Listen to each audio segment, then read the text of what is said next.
Welcome everyone back to the DomCast episode 22. I am the normal host of this pod, and sometimes I bring on a guest. We have a returning guest. This is Heat Check, Stefan from Heat Check on YouTube. We are bringing him back from February because it's definitely one of my favorite guests that I had on basketball wise. The audio just wasn't quite there, but it was great content, so figured I'd bring him back for the playoffs. And yeah, Heat Check, what's good, man?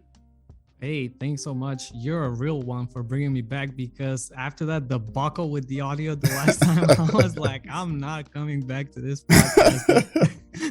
Yeah. No, it's all good. It's unfortunate because like there was good stuff for sure in that podcast. That was like around the time in February. That was when everyone was like just starting to catch on to the Celtics and what was going on in 2022. So it was good stuff there. And like I know you're knowledgeable about about hoops on NBA YouTube, so definitely glad to have you back. It was I looked at the date of our call. It was February 27th when we spoke. We are here on April 14th. The regular season is done. The play-in tournament is going on. We already have pretty much most of, as a matter of fact, yeah, we have just about all of the playout bracket filled out for the first round, except for who is going to be the A seed in the East and the West. But before we get to that, I guess we'll just kind of start, by wrapping up the end of the season since we hadn't heard from you. Your LeBron James prediction kind of came to pass, did it not? If you hadn't mentioned it, I was for sure gonna mention it, and I went back and recorded that segment and put it in one of my videos. I made a video about the Lakers, so I put it in there. No, that's funny because I was getting, I think it was when I was on Twitch, I think I saw a comment come up. They were like, yeah, Heat Check had it right, and I was like, yeah, pretty much. He did get hurt again from the time that we spoke about it, but for those of you, if you hadn't caught that episode who are listening to this, he basically said he thought that LeBron was going to end up missing the rest of the season at some point. They did bring it down to the wire, but I think they even went longer than they kind of should have. He should have been shut down before when they actually chose to. But yeah, that did happen. So the Lakers did not make the play, and it ended up being the Pelicans instead. And I just pretty much wanted to mention that. We can go ahead and, without wasting any time on things we've already wrapped up, get into the play-in games that have happened. So we have one more. I figured we'd record this before that because we kind of know enough about the bracket to start doing some predictions. But let's start with what I think was the atrocity of the play-in tournament last night, the Hawks and the Hornets. So the Hawks advance. I'm just gonna say that was terrible basketball, or not fun basketball to watch by the Hornets. This is their second straight year in the play-in. They got dogged out last year. I dogged out last night. I cut it off at halftime because the defense was atrocious, and the pick and roll point guard that the high IQ pick and roll point guard that Trae Young is just kind of made easy work of Charlotte. Trae Young is pretty much unstoppable as it is in the pick and roll, but then the defense from Charlotte, I made a video today. That was my video. I really haven't seen that bad of a defense in a long time. For you to be in a play-in tournament in an elimination game, and for you to play that lackadaisical and just, without effort, without passion, I was really surprised, to be honest. I did pick the Hawks to win that game, but I was expecting much more interesting, much more passion, much more, fire. I really don't know what happened, to be honest with you. If you watch my video, I point out all the mistakes and all the things that the Hornets did or didn't do, for that matter, and I just don't know. They did not seem like a serious team and wanting to be there. I don't know. I for sure thought it was going to be more competitive. I had the Hawks winning that one as well, but okay, there was the Pacers play-in last year when they played, and they got beat by like 20 plus in that one as well. And I go, okay, you come in this year, Miles Bridges is much improved. You've had another year of experience under your belt. You'll come in a bit supercharged, I guess. Problem is, I guess just they don't have actual defenders, and they don't have a big man that's a defender to anchor their defense. As good as Mason Plumlee is at passing, he is not the defensive center that they need. And the reason I cut the game off at halftime, I was doing a watch party for it on Twitch, but I cut the game off because the first quarter felt like it was basically just target practice for the Hawks. They had to have 5 to 8 just wide open 3-pointers, and it was happening the same way every single time.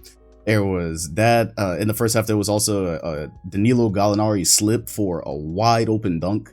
There was one lob that Trae Young and Capella connected for, where they didn't have to do much at all. They ran a very simple pick and roll, and it just saw each other, and there was no resistance. So I would say, like, on one hand, and I'm curious about your take, because I saw a lot of James Borrego takes, the coach of the Hornets. I saw a lot of takes about him last night.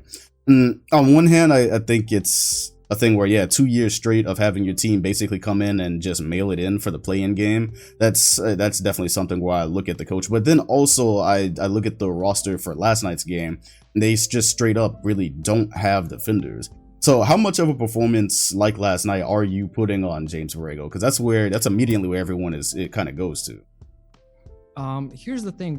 What I can see from my standpoint, whenever I tune into Hornets games, I always see some interesting sets offensively by Borrego. And with my limited knowledge and with my limited view on the league, I'm not an analyst. I'm not a somebody playing the game. I kind of like him for that. And I would go more towards the side of them not really having lockdown defenders. Like LaMelo is not that, neither is Rozier. And so when you have the two guys at the point of attack just not being able to stop anybody, you can implement some different schemes and you can try to experiment with stuff. But at the end of the day, like, you gotta have players, you gotta have defensive stoppers. Yeah, that's my take. I don't know. Yeah, and that was just something I was curious about, because the takes were flying, and I do kind of wonder, after 2 years of, I would say more or less just lateral production, I kind of wonder where they'll be going with it in the off season. But I did find that interesting. Yeah, just a very it was almost a bad matchup as well. I had people before the game saying, well, the Hawks played the Hornets recently and Trae Young is having some of his worst nights of the season. But I had already been through that footage, and I kind of felt like Trae Young was missing a lot of shots that he normally makes throughout the regular season. So wasn't necessarily worried about how he would be able to dictate a game like this. However, the Hawks, one of the reasons they are 9th in the Eastern Conference this year, well, probably the biggest reason is their defense. However, on offense, I believe their offensive rating is around 2nd, so they don't have as much of a problem on that side. And when you combine that with the team like Charlotte, who basically they only have to break down one time defensively for you to score, that's how you end up with a result like you got last night. So the Charlotte Hornets have been sent home aggressively for the 2nd straight year. Atlanta will be playing Cleveland, but we're actually going to go across the bracket, because I was more fascinated by the Minnesota and Lakers game. Now, what did you think about that one? Because that had a lot of pieces, just both basketball wise and non-basketball wise, that we'll be talking about. But I had so much fun watching that one. That was a great game. Honestly, I had the Clippers coming out of that game, but and watching it, it seemed like they had the control throughout the entire game. I was like, at no point did I think that the Timberwolves can get this game. But obviously in the fourth quarter, they turned up their defense. The fire Pat Bev started chirping, stuff like that. Mm-hmm. And that's all you need. The crowd got into it. What I didn't like was how Cat gotta be better. Yeah, like he's gotta be better. He's the leader of the team. He cannot take those ticky-tack fouls. Mm-hmm. Those were horrible fouls to take in such an important game, and they were so lucky to win this game the way they did. I honestly felt like the experience of the Clippers can take them and win them this game. And not to foreshadow, but I now think that for the last game against the Pelicans, yeah. But it was interesting. It was fun. Like, let me know at what point do you think they can turn it out and they can make a comeback? Because fourth quarter, it was a 10-point lead for the Clippers. They were dead in the water. And I feel like the only way they survived, it was by making timely threes. They made 2 threes at the end of the quarters. As soon as the Clippers got out by 10, they hit a 3 to put it back to 7. It was like they made timely threes. Talking to my friend, I was like, the only way that the Timberwolves can win this game is if the Clippers cannot stop Cat, or if D'Lo hits all of his shots. Those, I hate some of his shots, to be honest, but when he has it on, he's like takes that team to a different level. And luckily for them, he hit all of those shots. So yeah, they move forward. So to your point about the Clippers and the leads that they did have, because they had a couple of points in this game where it did feel like they could pull away and that they were going to pull away. Because at the end of the day, I was pretty high, since Paul George was able to return, I'm pretty high on this Clippers roster, just being with the trades that they made and the fact that it's a very similar roster to the one that was 2 games away from the finals last year. Super high on them. But I feel like there was a couple of things that really helped them to lose this game against Minnesota, but also, it's a part I fear and why you won't see me predicting any kind of upset should the Clippers get the 8th seed and play the Phoenix Suns, because I think they could be competitive, but at the end of the day, it's just one of those things where reality sets in. And in the game against Minnesota, there was a lot of kind of, is Paul George hitting shots or is he not hitting shots? So those stretches where I thought playoff P was going to be trending kind of around the first half when he was, gosh, what was he? He was 3 of 13 at a point. So I thought we were going to get the playoff P jokes. Of course, he was able to heat up, but so much of what the Clippers can do in a playoff series when the game's kind of slow is relying on Paul George hitting shots that, just kind of make the defense, just kind of break the defense, basically. So there's that part. On Minnesota side, as you were saying, yeah, they needed, because of what was happening in the Cat, they needed a performance out of, well, first of all, not just Russ, but also Edwards. They needed Russ and they needed somebody else, and they got that. Cat is the really, really interesting piece of this whole thing, though, because the only time we've seen him in the playoffs so far was 2018 against the Rockets, and he was bad. He was bad in that playoff series. It was nothing like he is in the regular season. What happened to him in the Clippers game, and I thought Tyronn Lue's scheme was excellent, said, we're just gonna, somebody else is gonna have to beat us tonight. Yeah, in a lineup where you have Jared Vanderbilt, who's not a shooter, it's perfect. We're gonna put a smaller guy on Cat, and we're gonna let Zubac just kind of roam around, and Cat is going to, every time he touches the ball, he's gonna see 2 bodies. Yeah, either approaching or he's gonna see help. Just basically dissuade him, make him a passer, and that it did work. And aside from the fouls, that's why he couldn't really get anything going offensively. This was my problem with how Minnesota handled that, though. They never adjusted. The defenders that they had on Cat, they had Nick Batum on him, they had Robert Covington on him, they had one more, I can't remember who the third just undersized defender that they had on him was. My problem, though, I felt like Minnesota should have adjusted. Not that you can just post up into oblivion, but I felt like they should have applied more pressure on the Clippers in that way. Because every time Cat caught the ball, he was near the 3-point line, or he was near the free throw line at the top of the key. He's like all the way out there, and you've got small forward / power forwards trying to guard you. Cat probably not the best back to basket guy, the best post guy, but I feel like when you have a defense that's literally saying, okay, we're gonna stop you by just, if you're gonna catch the ball out there, we're just gonna show you 2 bodies so you can't plow your way to the rim. I felt like there should have been more post ups. There was one post up when he scored, where he just put Nick Batum in the basket. Then immediately right after that, it was too late by that time. He had 4 or 5 fouls by the time they decided they were gonna try to use the mismatch advantage. I believe he had about 4 or 5 fouls. So he posted up once and he figured out, oh, hey, I'm tall. Posted up again, or he didn't even post up. That foul that he picked up was, he caught it a little bit far again, and he tried to drive straight through the man and got the foul called. But yeah, so that was my big frustration point. I'm wondering how you feel about that. You think, because that's the thing where I feel like it's a coaching adjustment. That's the thing on Finch of, hey, they're shutting Cat out of this game by taking away his perimeter game, or taking away his lane. Let's put him in the post and let's make the Clippers double there and open up something else for somebody. That's kind of how I figured they would take that, because otherwise you just let the Clippers get away with that scheme. Right. That's first thing. You gotta make an adjustment. But second of all, like, you also, if you're Cat, you also, in my opinion, you need to handle double teams better. Do you see how Jokic handles double teams? he's so you know, patient. He puts them away with his arm, looks at the entire floor. Usually there's a cutter by that time. You know, it's so fluent, it's so easy, it looks so easy. You know, with Cat, it's kind of rushed. Okay, there's two guys, let me see what I can do. You know, a quick pass, which not always is the best pass, it's the one that the defense wants you to make. So part of it has to be an adjustment, but also, you know, as the superstar, as the leader of this team, I feel like you have to make better decisions when double teamed.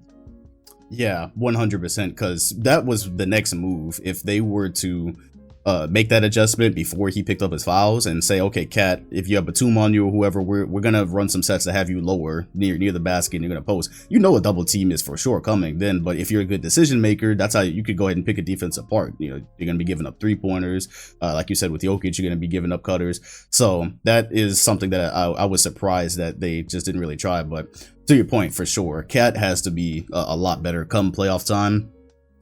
I wasn't on the train that was just going to bash him for having a terrible game, because I felt like part of that was Ty Lue's just amazing coaching versus non-adjustments on the other side.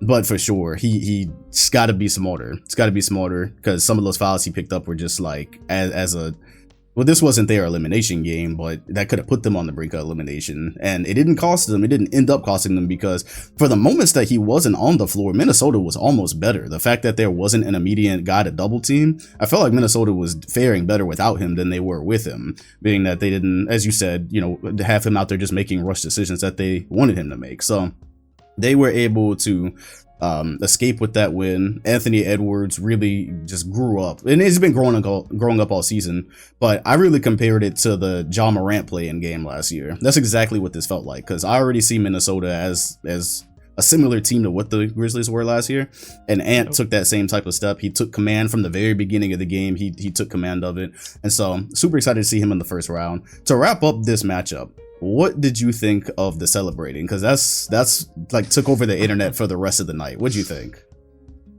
Oh man, I feel like I'm more on the side of like act like you've been there before. You know, I like the passion, I like that, but it was over the top a bit. You know, with jumping on the scorer's table, with stuff like that. For Pat Bev to do that, he always talks a lot. He always acts big, and you know, he had his talk on the post game interview. You know, I said that we were gonna go to the playoffs, blah blah blah. You doubted me, whatever. But he could let him do that. Like even Edwards, he's a young guy, but I don't know if it's some of the more experienced guys. I'm not sure. I would have that much passion in the celebration. I don't know. I would say for sure, because I definitely this is why I love having guests on, because I for sure have a different take on it. Yeah. Oh, okay. He is. That was definitely over the top. Like, there's no way to not have it over the top. This. If you just count how many different memes came from that, the standing on the table, the throwing the jersey, the crying, the after locker room where he was on the phone, which by the way, he got fined $30,000 for. Not sure if you've been able to see that today. No. So they fined him back for that. And yeah, so it was definitely over the top. I'll also say for Pat specifically, he's had to, over probably the last 2 years, basically deal with, I don't know if I call it propaganda of his game, but I'd say one quote characterizing his career, because once Russ said that thing about, oh, Pat Bev, he's not doing nothing, he just runs around, he tricks y'all. I feel like everyone thought that's what he's done his whole career. And for me, I've been, and there's receipts on podcasts and old videos, I've been saying, well, if y'all don't want Pat Bev on your team, like, I'll take him, because he's he's an irritant. He's a guy that I've seen just make game-changing plays. He will definitely, just as far as being an irritant on defense, he will annoy your best player if he has to. He does more than just run around, but I feel like he's kind of dealt with that over the last few years. So just that. And going specifically at just being Minnesota, like, Timberwolves never have anything good going for them.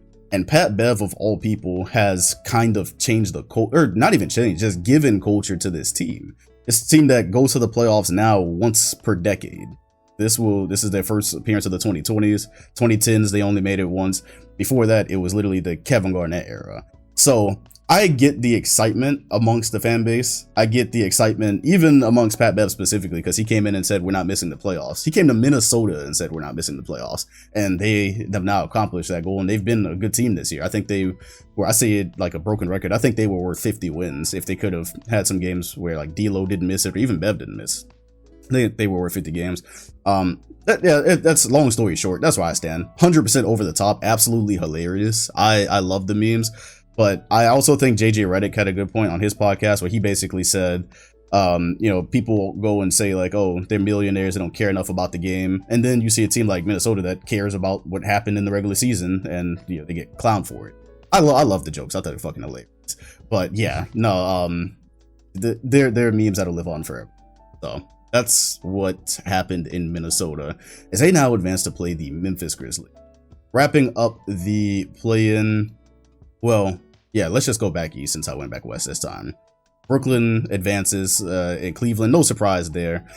Cleveland's playing shorthanded. They didn't have Jared Allen. I thought that fully mattered, and you saw Drummond just being a big body really gave them problems. And Cleveland just went through stretches of not being able to scrounge up points. When you're playing lineups that involve Rondo, or you have Isaac Okoro out there, and the defense is designed to give him open corner threes, it just got really hard for them to score. Yet they still made a comeback, kind of like they did in one of the few. Excuse me, I'm sick and everything. It's tough to talk today. So there was a regular season game where the Cavaliers kind of did the same thing. I'm only bringing all this up because Brooklyn is now drawing Boston, and we're going to get to that matchup. But I just say, okay, Kyrie impressed me. Obviously, he has not been shooting well to end the season. He had a masterful performance here. We knew that they couldn't stop KD. Nobody decides if they can stop KD. Yet the Nets, just in this game and to finish the regular season, have not been that impressive to me. Other than the fact that it's Kyrie and KD as a 7th seed, which you don't want to deal with in the first round, I thought it took them longer to put Cleveland away than it should have. And I knew, and a lot of us that were watching knew that it was still going to end up a close game when they were up close to 20 points. And specifically in that first stretch, when KD or Kyrie hits the bench, all of a sudden things get kind of interesting in how they find points. That's how Cleveland was coming back the first time. So I figured Brooklyn was going to win this game, but I come away just feeling like I'm not super impressed by Brooklyn. But I'm wondering about your take in this playing game as they advance. I was gonna say the same thing. When one of them went to the bench, it was very interesting, and Cleveland always cut the league. And I feel like the problem lies in the fact that it's not really a good flow in their offense. The ball is in Durant's or Irving's hands pretty much all the time, and it kind of sometimes reminds me of the Oklahoma City, that 2016 team with Russ and KD. Mm-hmm. And I tweeted out something about that when they played Indiana at the end of the regular season. It looked pretty much like that, them taking turns, and now you're like sitting on the court all that time, no rhythm if you're the other players, and now all of a sudden the pass goes to you got to make something happen. And the same thing, that's even more emphasized with when one of them goes to the bench. Now you need to carry the team, and that's one thing. And another thing is, I don't think they're deep. They're really playoff deep. Their bench is kind of iffy. I don't know. They waived James Johnson to sign Kessler Edwards to a regular contract. Now he's the guy that really needs to provide points here and there when one of KD and Kyrie isn't playing. We'll get to Brooklyn and Boston, for a team that we expected to win this playing game, it got awfully close. I can tell you that. Yeah, and at the end of that game, one of the ways it was getting close, and when I'm trying not to talk on my Boston points, because this is going to play into how I think that first round matchup is going to go.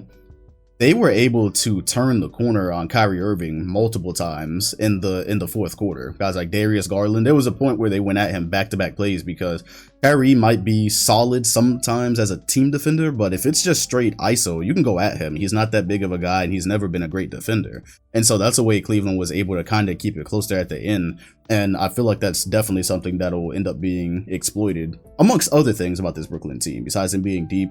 One, look, they were kind of surviving off of, like you said, Kyrie and KD. But the fact that, especially when KD has the ball, the standard thing for a team, especially like Cleveland, who right now probably isn't the greatest defensively, you gotta send two to the ball immediately at the top. So right. KD can be dribbling around the 3-point line. They send two defenders to him. All of a sudden, that always ends up in a Claxton or a Drummond layup or dunk because Bruce Brown is just kind of hanging around in this area. Maybe it's a free throw line or wherever Bruce Brown is hanging. It's very easy to just dump him the ball, and now all of a sudden there's somebody caught in between him and the center. And so that's a thing that was happening in Cleveland that is also, if that's not handed to them, if you're not trying to always send two up there to whoever has the ball, that's a lot of easy points that they were able to get against Cleveland over and over that I don't necessarily know if they're going to get in this next series. And I'll talk about why in the Boston and Brooklyn section, because I just feel like there's a specific lineup that's going to be that's important to Brooklyn, but might be difficult to get away with against a top defensive team, how Boston is. So they advance to the 7th seed. They'll be in Atlanta and Cleveland play-in, but I don't think we're going to preview either play-in, aside from saying some words about it at the end. The last play-in game, we can kind of go through a bit quickly. It was over rather quickly. Well, even though Spurs came back actually near the end. You had the Pelicans and Spurs. I had the Pelicans winning that. I felt like their offensive firepower was a bit much to deal with. When you have CJ and Brandon Ingram being able to create the way they do, the fact that they are, I think they finished the regular season 8-2 when they both played. So you give BI space, that works how you think it should. But man, I think it's more important for the Pelicans just to talk about this group on the floor right now and what it means for the season going forward, because whether they make the playoffs here or not, it's going to end pretty soon for them. However, between the core that they have and a guy that they've now signed who's just a pest and Jose Alvarado, he's like 100% energy all the time, and then Herbert Jones being the defensive just dominator that he is as a rookie. I watched them walk off the floor last night and I was going, man, if Zion is healthy, this is the last time this Pelicans team is going to walk off the floor and not really be taken that seriously. Because right now they could lose to the Clippers next game, and they will most certainly lose to Phoenix in the first round if they advance. But if you stick a healthy Zion on this team, I see the makings of a like 5th seed at worst next year with the Pelicans. But maybe I'm just super high on them. No, you're right on the money, because ever since CJ got to this team, there's like a different energy, a different vibe, and a knockdown mid-range shooter opens up a lot of things for you. So now you have CJ who's a great shot maker, you got BI who's a great shot maker, and to me, Jonas Valanciunas is one of the most underrated centers. When you talk about like really centers, you rarely are gonna mention Valanciunas as a like a guy that's gonna impact the game. Mm-hmm. But if there's not like a huge body against him, you can be sure that he's gonna score like 20 plus that game. Right. 25 plus, I'm looking at his average right now, almost 18 points and 11.5 rebounds. Mm-hmm. Now you add Zion to this team, and as you said, Herbert Jones has placed himself as a great defender, even just coming to the league. I keep seeing clips of him on Twitter doing like, he's like a freaky athletic. Right. So as you said, Alvarado, I made a video about him, so we're not gonna go too deep about that. Everybody knows his viral videos by now. Mm-hmm. But I see them as maybe not taking that big of a step like the Memphis Grizzlies took, but they're for sure gonna take a step forward next season if Zion comes back healthy. Yeah, that's the big thing, because we see him doing windmills and whatnot, but at this point they're just saying at the start of next season. To your point about JV, yeah, 100%. The thing that I like about him as well is that he can shoot, but he only does it as needed. So 36% 3-point shooter, only attempts around 2 per game. And whether they're running handoffs for him, or he's running a handoff for somebody, or it's a pick and pop, or they're using him as a screener, he a lot of the times has space to shoot, and he's a capable shooter, but he doesn't always do it because obviously out of the other things that the Pelicans could do, if you're a team that just has JV shooting, most of the times you're probably okay with that, unless you're the Clippers from earlier this season where JV had like 7 threes or something crazy like that. But yeah, his decision making, just because he can shoot, he doesn't always do it with the space that he's given. So I like that. And then Brandon Ingram as well. Besides just the scorer that he is, the playmaker that he is this season has really jumped. I thought that was a great play last night, I think, in his pass to Trey Murphy, where he kind of just stopped and made eye contact with Trey. Trey cut, dropped a beautiful pass off to him. Those are just the kind of things that he's done all season aside from his scoring. So if he gets any better, and then you get Zion, you have CJ, they just stay healthy, boy, Pelicans are going to, they're going to be a force next year. And just staying in line with them now that we're about to get into the actual playoff predictions, go ahead and start with the play-in game. So Pelicans, Clippers, who do you think is going to take the 8th seed and ultimately face Phoenix? As I said, I expect the experience of the Clippers to take over, and plus I believe they're going to be playing at home if I'm not mistaken. But it's kind of 60-40 for me. I would not be surprised if the Pelicans are able to pull off an upset. And just one thing, just as an aside, I love the fact that guys like Ingram and Tatum, besides their physical abilities and the scoring that they can do, are taking that next step, being great decision makers and really playing for the team and finding others. And we really see how that translates to team wins. Yeah, 100%. Because if you're a guy that can kill from the mid range, but that's 85 to 90% of what you do, when you go cold, all of a sudden your team is in a bad spot if you don't bring something else to it, if you don't bring some other smarts to it. So and that's where you specifically seen that jump with Ingram and being able to just survey what's happening on the floor, so he can get to a spot, but he can also do it in a way that's setting something else up if that's the option that he wants. So definitely love to see that with players. That's what takes you to the next level. For the playing game, I'm going to go, I think it's going to be close. I think I actually wasn't as excited to see a 9-8 matchup before, but I was still, I was going to watch it anyways, but now I'm kind of excited for it. I will still go Clippers. I'm super interested to see what Tyronn Lue does defensively, being that this squad is it's actually not as, so it's not a dominant big that you're scheming for as it was Cat. Now you're looking for the best way to slow CJ McCollum and Brandon Ingram down, who are two guys that literally just get in their bag and are very, very difficult to stop.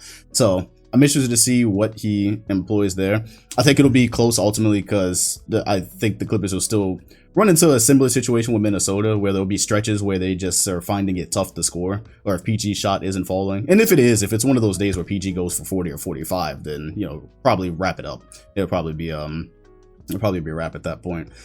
So I got the Clippers narrowly edging this one out, but I say it'll be close. And then in ATL in Cleveland, also don't know if you got the news because you are on a very different time zone. Jared Allen is playing. Had you heard that for ATL in Cleveland? Yep. Yes. Jared Allen is playing, but I don't know if what's the status of Collins. Collins is not. I'm pretty sure he's not playing. I hadn't even heard that he'd been updated. I could be wrong, but I thought Collins was out for like the foreseeable future. That's what I thought, anyways. Okay, my bad. I may have mistaken Collins and Allen. I know. I heard something about a player like really being close to coming back.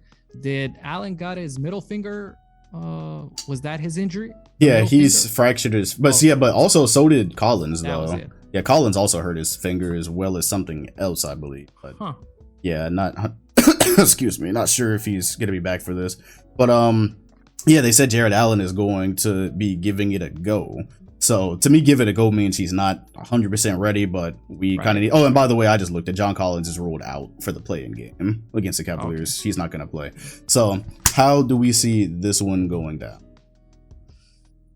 I'm really high on Atlanta. I'm Trae Young is really one of the most unstoppable guys in the league, and you saw that by him being number one in points and number one in assists. I feel like they really know what they're doing. They know their system, and they can find weaknesses of other teams and punish them. So for Cleveland to really be playing short-handed and to have Jared Allen just now coming back, and you already have other guys being injured, I feel like I gotta go Atlanta here. I see. So they've played a couple of times, well, 4 times this season. Pretty much, even though the Hawks have won 3 of those matchups, they've all been relatively close. All been relatively close games. And of course, Cleveland is pretty much, I'm gonna guess, has probably always been missing somebody in those matchups. This is going to be I think it's going to be another close one. Cavaliers, especially with Jared Allen back, take more pride in themselves defensively, and they have more capable defenders in the Hornets, so I don't think it's going to go down like that. I guess in this game, I am interested to see it, just because the screens and PNR is such a big part of how the Hawks create, and that's what they want to go to put people in bad positions. Right. Really interested to see when I'm going to assume the Cavaliers will be giving Isaac Okoro some run against Trae Young, and if he's able to get over those screens and stop some of the penetration, and even being able to just get inside the paint or create open shots. That's just a big part of how they took the Hornets completely apart the other day, with the Cavaliers not having the defensive base back. As long as Allen is able to play regular minutes, I really am wondering, does the defense break down as much? And if that doesn't happen, now I'm going, all right, ATL, they were able to mask it because they were playing a terrible defensive team, but the Hawks themselves are also not a good defensive team either. And so I'm interested to see how Cleveland is able, because the Nets these days are a better defensive team than most people give them credit for. The Cavs, I don't think it'll be as hard to be scrounging up points against Atlanta the way it was Brooklyn. I am actually, because you have Allen back and you've got your size down low, I am going to say in a 1-game scenario, I'm going to go Cleveland here. I think they're going to end up, I think they're going to end up, I don't know if I think that. And see, because I want it to be the Hawks. I want to see Trae Young in the playoffs. I want to see playoff Trae Young. That's what I want to see. The Cavs just have been a good team this season, though, when they've been healthy or mostly healthy. They've been a really good team. Remember, they were like top 5 or 4, and you're in this matchup. Anything can happen in a 1-game scenario, which is kind of why I don't like doing predictions for these. But yeah, I'm gonna go with Cleveland here, with the hope that it's Atlanta, because I'll be honest, I'm not that interested in Miami and Cleveland. Go ahead. And they play in Cleveland.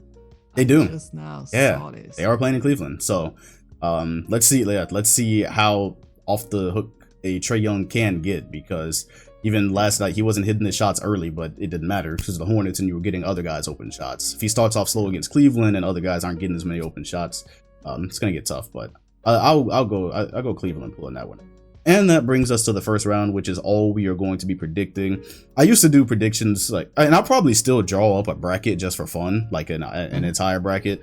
But when I do predictions, I always just start round by round, because so much stuff happens. Injuries happen, guys come back, guys go in and out of the lineup. I just found it useless over the years to do an actual in-depth breakdown of the entire bracket. So for in-depth, we will be going first round here. Let's actually start from the bottom of the Eastern Conference. Let's go ahead and get that one out the way now. Boston, Brooklyn. So it's a reverse of last year. Last year, Boston was 7th. The Nets were 2. It's ironic because this year, Boston has had more luck in terms of health and Brooklyn hasn't. So that's exactly how it flipped. They were the play-in team. This is a matchup that I would have rather not have had to deal with, just because it's the first round. That's it. You would rather not deal with the guys that hit shots with 2 hands in their face. That's, I would have much rather dealt with Darius Garland figuring it out as a first time playoff guy or whatever. So that part is that. Before I go in depth on my pick and why I'm picking it, that is the matchup. I definitely want to hear your thoughts on this series and who you think will win it and how many games. And I also do want to put out there's now talk that Ben Simmons is aiming for a return in this series in game 4 or later. But also it sounds like Robert Williams could potentially turn in this series as well. So there's a lot of there's a lot of just up in the air stuff right now with Boston and Brooklyn. Wow, I thought that was so unfortunate for them to lose Robert Williams. If you remember, we talked about him the last time I was on this podcast. Mentioned some of the defensive schemes that they implemented in Boston, having him on in the corner, and how that impacts the entire defense. Ever since then, and even before that, they were really a juggernaut. They've been a juggernaut, and yeah, this was by far the toughest matchup for them to have out of these lower teams. And honestly, I'm really sorry that one of these teams are gonna go out in the first round, and you start building all those different narratives. We know how the NBA works. Is this team really all that much? So for Boston to have that blazing hot second part of the season, and for them to, I'm just guessing, for example, for them to lose this first round, that's gonna be heartbreaking for real. We had a bracket with my editor for the first round, and I started off by saying, all I know is this matchup goes 7 games. Okay. And I stopped, and so I did not know who to pick. Obviously, a 7-game series is a coin toss, but at the end, I guess I have too much trust in the shot makers that KD and Kyrie are, knowing full well that the depth, that they're not deep enough to really go against any playoff team. I don't know why I'm picking them. Honestly, I don't. And I've really been high on the Celtics ever since they started their run. I see exactly what they're doing, and how that translates, and how that's replicable. It's not about just shot making. It's about ball movement. It's about all the different pieces contributing, all the different players touching the ball, moving the ball, interacting, which is the exact opposite, as I said, from how the Nets operate. Even with all of this, I don't know. I'm going Nets in 7. Okay, yeah, and a lot of people are. A lot of people are going with Brooklyn here, saying, first of all, yes, super unfortunate the Celtics lost Robert Williams. That's, for some reason, I think he was the player I was most scared of losing. Obviously, losing JB or JT would have been, that would have put us out completely. But Robert Williams popped so much defensively for this team and allowed us to do so many things that I was dead before it happened. I was dead afraid of it happening, and I guess I jinxed it because it ended up happening the day that I kind of thought about it. Anyways, what I'm looking at with Brooklyn, and I hope this series goes the way that I think it will, because for right now, people will just call me a homer. The thing with Brooklyn, there's a couple of things. First of all, before I forget it, I kind of want to talk about the lineup part that I was going to mention, Brooklyn and Cleveland. What Bruce Brown does for them in terms of, well, first of all, being able to keep himself on the court, because although he ended the season shooting relatively well from 3, that does not change the fact that teams want him to shoot 3s. They still want to leave him open in the corner. And the way that he can not crowd the court is what he did against Cleveland. Be in that middle area. Be ready for the ball whenever they double KD, and dump the ball off to whoever the big man is. Against Boston and the defensive team that they have been, even without Robert Williams, because I think that for this series specifically with Bruce Brown on the floor, I think Horford will be able to replicate a bit of that. I wonder how you get away with, if you're the Nets, running a Bruce Brown and Drummond lineup against a team as defensively competent as the Celtics. Because Drummond, at worst, if you end up fouling him, that's a win. He goes to the free throw line. Bruce Brown just hands you a guy that you can keep roaming on the floor. Because of the defenders, the perimeter defenders that the Celtics have, not that they're never going to send to KD and Kyrie, but they don't necessarily have to go to that as a base, I don't think. They don't have to try to double them or get the ball out of their hands every single play. And so I'm really interested to see how the Nets get that lineup off, because it's really important to have Bruce Brown out there. If you replace Bruce Brown for a shooter, you run a small lineup, all of a sudden you're getting attacked. Kyrie's not a defender. Mills, not really a defender. Dragic, not a defender. And even if you want to give yourself some size and hope that Kessler Edwards hits that's a guy that you named earlier. Like Kessler Edwards, maybe when he develops in a couple of years, he'll be ready to fill this role where he can be, a better defender than he is right now and then hit some shots. But I love the idea of leaving Kessler Edwards open right now. I'll live with that. I don't believe him at all. Just want to say that. Yeah. Yeah, I'll be cool with that happening. So there's some serious lineup things that are important for Brooklyn so that they can keep this defensive, just be okay enough at defense to get Kyrie and KD by. But then that's the other thing. So Kyrie did not end the season shooting well. And some of it was him missing a lot of shots that he would normally make. But again, against a team with the defensive prowess of Boston, I kind of feel like for 4 games that Brooklyn would possibly win, KD and Kyrie are going to have to be perfect, like for all of those games. Because if you get one night where Kyrie's not really hitting and it's mostly KD or whatever, I think that's enough slippage right there with the other advantages the Celtics have. It's going to end up pushing it over the top. When the Celtics played them last, Kyrie didn't have a good night then. The Nets lost. They're going to be close games, 100%. They're going to be close games, but you mentioned the depth. These are the lineup things that I think about. And overall, Boston is just I don't think anybody, goes against thinking that Boston is a better team than the Nets are. Just like pound for pound, you go down the roster, they're a better team than they are, and they play better team basketball. The Nets have the 2 best players for goddamn sure. I can see it going 7, but I'm gonna go with Boston in 6 because I have too many questions about the things that the Celtics will be able to exploit that I'm not sure if shot making is just going to be able to erase. Legendary shot making for 4 games is going to be able to erase some of those things. So that's where I would go with it. But 100% in all the tweets that I've sent and every time I've mentioned the Nets and Celtics, yeah, that's not me changing up. I did not want to see them in the first round because, first of all, yeah, like you mentioned, 2 teams of this caliber going out is annoying. And whoever the Nets were going to play, it was going to be them and another top team with them being in the back of the bracket. So that's annoying, but there's that. And yeah, I would have rather dealt with DeMar DeRozan and Levine. I would have rather dealt with anybody. I would have rather dealt with Trae Young. So those 2 guys, I would say because of the wild card ability of KD and Kyrie could for sure go 7, and hell, if the Nets won, I wouldn't be floored or anything. But I don't know. I just think that, especially if they get Robert Williams back, as it's starting to look like they're expecting, it's going to be a tough matchup for Brooklyn. And then there was, yeah, go ahead, because I was trying to get my thoughts together anyways. You go ahead. I was gonna say I said what I said, but you do make a really convincing case for for Boston, and it totally makes sense. So I wouldn't be surprised at all if they can pull it off in just 6 games. One thing I wanted to go back, but really quickly, not to mess up the flow of the podcast. You mentioned Bruce Brown. That was really interesting because I feel like he's gonna have to be on the floor. I look at him as kind of like a glue guy. Yeah. People talk about glue guys in terms of chemistry, but he's like a glue guy in terms of offensive flow. When he touches the ball, it's a lob to the big man, or it's a kick out on those short rolls, or it's a kick out to the shooter.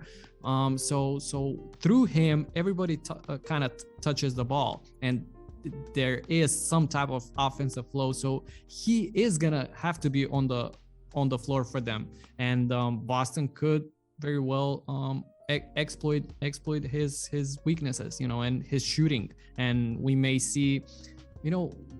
What was the team that kind of left Tony Allen completely wide open? The Warriors. They did that against the Grizzlies, yeah. Yes, the entire series, nobody guarded him, and that was a problem.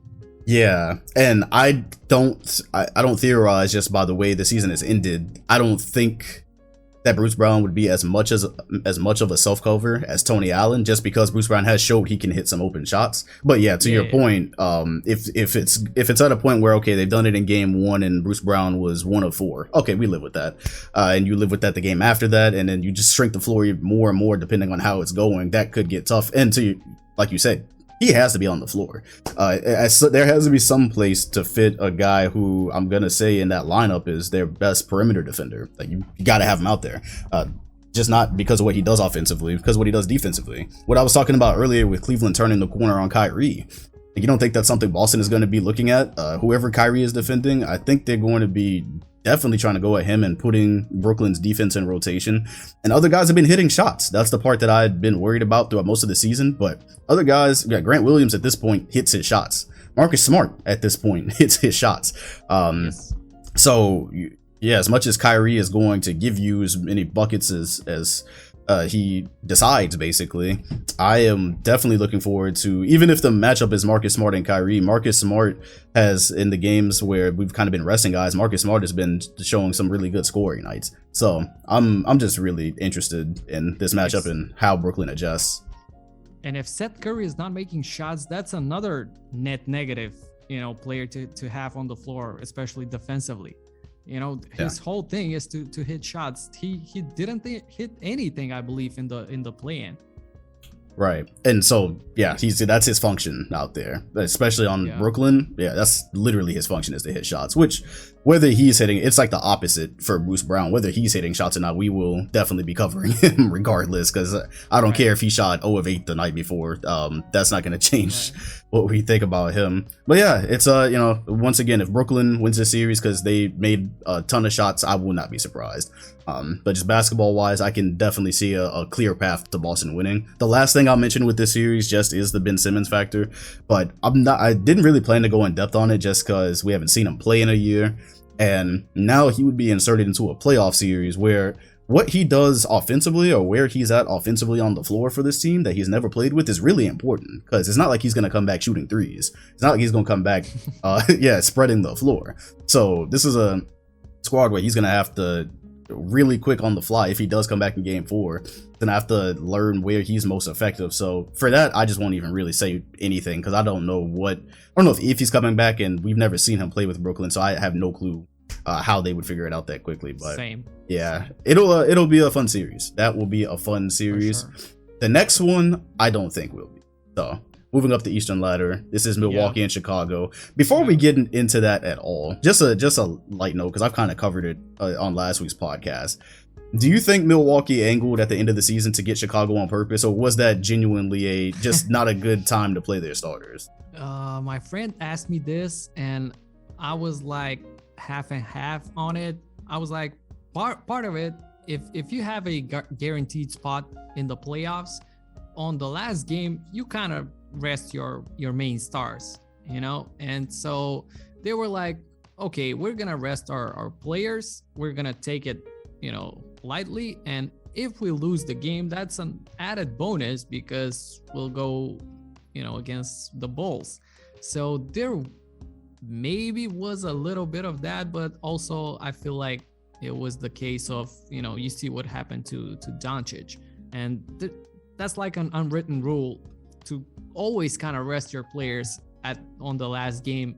If you have a guaranteed spot, you cannot go up or down. Obviously, the Bucks could go both up and down, but I felt like it kind of went their way to kind of rest their players, and if they lose, they lose. That's okay too. Right. Yeah, that's basically, like, long story short, how I felt about it. Whether or not they had those conversations in the locker room or in the back room when the coaches were planning it, the result of losing that game was pretty much you'll end up with the Chicago Bulls, which is great. Because why would you play your starters in the last game of the season when you're already where you are, and then the only reward for winning that game, which you probably would have won, would be to move up and potentially face Brooklyn. It was either you lose and don't face Brooklyn, or move up and potentially play, and there was no reason to do that. So, and I also say, if that was the way they did it, I wasn't even mad at them, because I felt the same way. If Boston had a way to angle out and play the Bulls and tune up and let Robert Williams get healthy, I wouldn't have cared if they did that. So nothing against Milwaukee if they did, but that's what we got. We got Milwaukee and Chicago. These were mostly not good games throughout the regular season. Look, first of all, it starts with Vucevic. It doesn't start with him, but the issues kind of do. This is a guy that's supposed to be a stretch 5 who's not really hitting his threes throughout the season. He had stretches where he was, but for the most part, he's really not. That's a lot of his usefulness to this roster, because if he's not hitting those, the floor is going to shrink. That's one thing. 2, him being one of their only like serviceable bigs. So they have brought Patrick Williams back. That's a good thing. He missed pretty much the entire season. They don't have a lot of depth in terms of bigs, and defensively, Vooch is not going to be ideal in a series against the Milwaukee Bucks. So there's that. There's the fact that the Bulls will not be playing Lonzo Ball, which would have helped their defense, would have helped their offense, would have made it more competitive than it's going to be, in my opinion. And yeah, aside from that, like, this just wasn't, the Bucks just really didn't have problems past the first or second quarter of any of these games that they played this year. I feel like Milwaukee, just because it's the playoffs and anything can happen in one game, I feel like it'll be Milwaukee in like 5. There was a time when the Bucks dropped a game 1 to the Orlando Magic, and so especially with a team like the Bulls who has 2 guys who can get, just catch fire, like, it could happen. But defensively and in the way that they match up in terms of the bigs, they now have Brook Lopez back as well, so they've got him for their defensive base and what they want to do. I don't think they're just gonna, and even if you don't want to play, Brook Lopez, sometimes in this series you have other lineups that you can run if you feel like, oh, they might, attack him, because DeRozan loves the mid-range, and so Brook Lopez and drop, if that's your base, you might be handing DeRozan some shots like that. But they have other lineups that they can go to keep something like that from happening. I don't know. I hope that at least a couple of the games are competitive, but Chicago hasn't shown me anything down this stretch that causes me to believe this is going to be a great series. Like, I would probably go Milwaukee in 4, but just because they have DeRozan and LaVine with that spark potential, I guess officially I'd say Milwaukee in 5. That's interesting. I had a Milwaukee in 4. I don't see. I mean, I see a way how the Bulls can get one, but obviously the crucial one is gonna be Game 3 in Chicago. That's gonna be their only chance, in my opinion. You mentioned Lopez. He's been back for a long time. I mean, not long time, but he's been back enough to kind of get back into a rhythm and get in the flow of both offense and defense. And you mentioned the thing with the mid-range, with him covering that. I feel like he does a decent job, even though he's obviously not as quick as, for example, Portis would be, or some other guy. He does a really good job of splitting the defense, split the middle. Is that how you say it? Yeah, so splitting the difference. Yeah, I got what you were trying to say. Yeah, split the difference. Yeah, between the guy with the ball handler and the roller. So he can both cover if there's a shot up or if there's a lob. So he does a great job at that, and I trust him.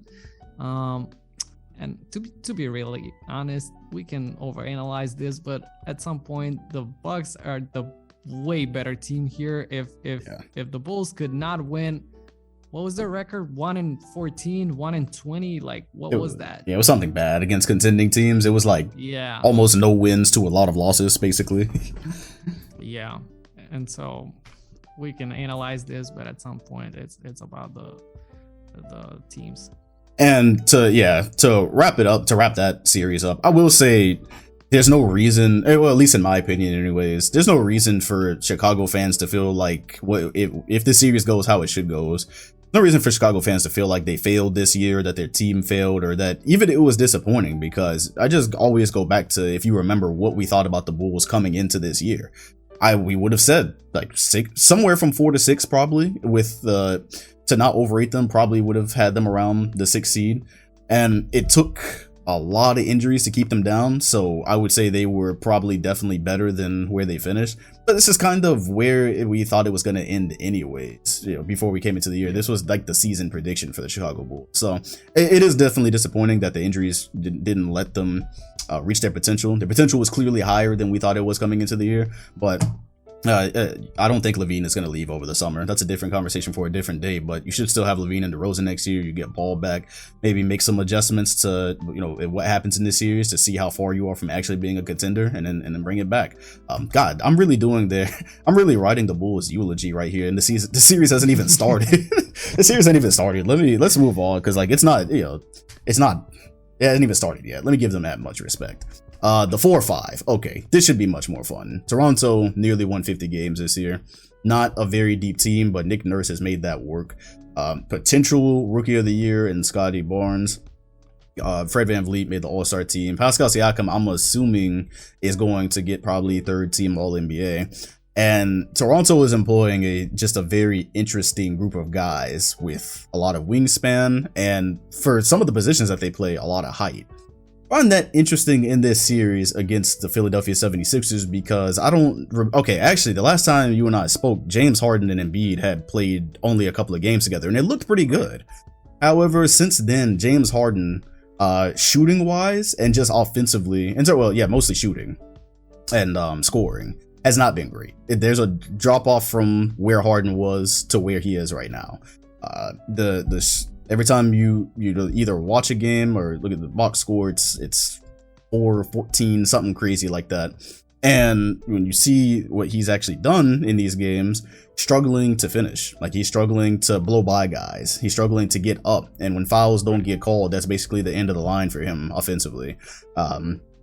It's gonna get to a point in this series, I believe, where he might end up relying on this step back or this shot a bit too much. And specifically against Toronto, I'm predicting he really might end up struggling. So the last two games that they played, it's interesting. Fred VanVleet did not play. So even though Toronto had a great showing, they ended up winning the last game. I'm just always wondering when a team's full roster is there, what that looks like, how that changes the X's and O's. But I really think the size and length of this squad is going to bother James Harden, and a lot of it is going to be up to Joel Embiid to push them past the Raptors. So before I give like an official prediction on it, definitely would like to hear your thoughts on it, because this might be the most. I don't know if I want to get Boston and Brooklyn would be the most interesting series in the East, but this is definitely the second most interesting. Talk about a team that's really interesting and really doing things out of the box. They have all big guys, and they can all, most of them stretch the floor. They can cover anybody. Most times they just switch. All five guys are in one line, one row. They switch everything. And I totally agree with what you say about James Harden. There is gonna be problems for him. The only thing that I'm not sure the Raptors can handle is, obviously Embiid. I'm not sure that they have a guy. They all have those lengthy wings, but I'm not sure they have a really big body who can bang with him. And it's gonna be interesting what Nurse does in terms of scheming and double teaming and different types of rotations. But at some point, I guess it's gonna be trying to see how many threes can Niang hit and Korkmaz, and how many step backs can Harden hit, because Nurse can really get creative with the defense. Other than just Embiid being unstoppable, I'm not really. They play off of that. That's a fact. And to be honest, I have them as a winner of this series, but I have them in 7. I feel like this is really gonna go the distance, and the 7th game in Philly, I feel like is gonna be the deciding factor. The Raptors really showed what you can do with a bunch of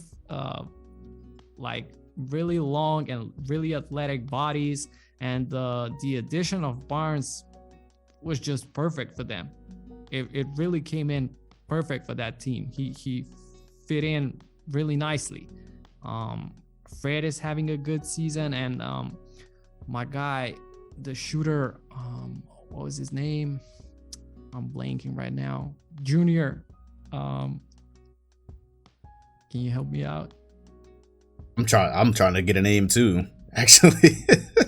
Raptor Shooter Junior. Raptor Shooter Junior.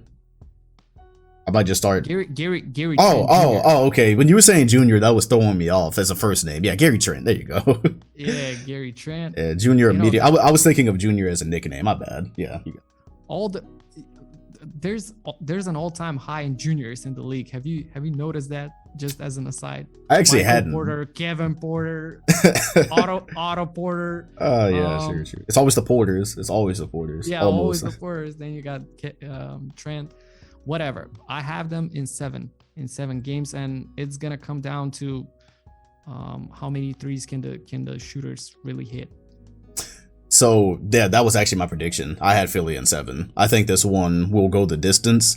I think that in terms of, and what you were talking about, the Raptors switching everything, that's particularly interesting because when it's Harden and Embiid in that pick and roll, I think that they're going to be able to get some nice buckets in terms of just having Embiid short roll a little bit, then taking a free throw line jumper, taking one near the key. They're going to get some buckets like that. But that switching is going to do even more, in theory at least, should do even more to keep James Harden, to keep someone in front of Harden who's struggling with blowing by guys, who's struggling with getting to the rim. That is crucial in slowing him down. Problem is, as you also said, slowing down Embiid is just going to be tough. Like, the roster's not, like, the Raptors did good getting to this 5th seed and 48 wins, but their roster isn't cut like that yet. It's just a very interesting experiment so far, in my opinion. So I do think they will struggle to stop Embiid. An interesting factor that I probably should have said at the beginning, honestly, it's on me for not saying it at the beginning, is Matisse Thybulle cannot play in Toronto. Yes. So Right. on one hand, Thybulle not clogging up the floor is cool. Like, he'll take, at least he actually takes some shots. He takes some threes when he's wide open. But also, and we've even seen the screenshots specifically against Toronto, they will leave him all the way open. So it's going to go from that in Philly to probably, like you said, Niang and how many shots that he hits. When you don't have Thybulle as your best perimeter defender, that's going to get really interesting on a lineup with Harden, with Maxey. And it's gonna, it's gonna probably let a couple of these Toronto guys cook between Fred VanVleet or Siakam. That's gonna be a big loss in those Toronto games, which is why I see it going the distance. Because otherwise, I'd say, okay, I could see Philly dominating their way to a 6-game or 5-game series.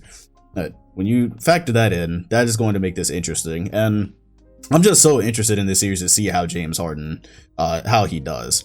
Because aside from the fact that the narrative is out on his playoffs, whether it's fair or not, the narrative is out on his playoffs. You have to start to wonder, like, is this the Harden of the foreseeable future? Because if it is, Philly has to pay him a crazy extension in the offseason, which that could end up tying up the future, the foreseeable future. And a guy that, if he is the way he is right now, sure, he passes well. Speaking of passing, it's also, Tobias Harris, how many open threes does he hit as well? He's going to be a guy that's going to make a difference in the series. But man, like, Siakam has just been really, really good down the stretch here. So I'm excited for this series.